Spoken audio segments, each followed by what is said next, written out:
May dalawang bading.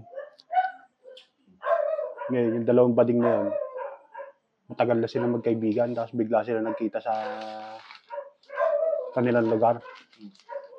Sabi nung bading one, "Uy, Mare, balita ko, expert ka na raw sa mga ano eh." "Anong expert?" sabi ni bading to.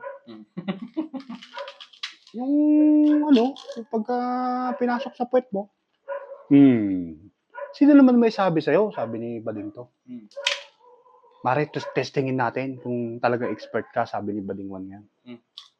"Sige nga," sabi naman ni bading to. Kumuha si bading one ngayon ng sinaksak niya rin sa puwet ni bading to. Napaganon pa si bading to eh. "O, hulaan mo Mare kung ano yung sinaksak ko sa puwet mo." "Ano ba yan?" sabi ni bading to. "Ginagamit sa school to. Kulay dilaw to." Alam ko na, lapis," sabi ni bading to. "Uy, talagang expert na siya oh," sabi ni bading one nga. "Isa pa nga," sabi ni bading to. Sinaksak niya uli yung ano. "O, hulaan mo kung ano yan." "Ano ba yan? Ang laki naman yan," sabi ni bading to. "Hulaan mo kung ano yun. Kulay violet yon. Ginugulay yun."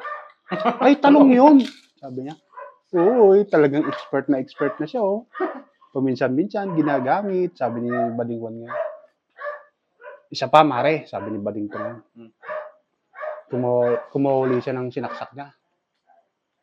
Napagal na lang si bading to. Ano na uling tawag doon sa may kulay green na ano, yung kulubot? Mapait. Playa. Uy. Expert na expert. Minsan-minsan ginagamit.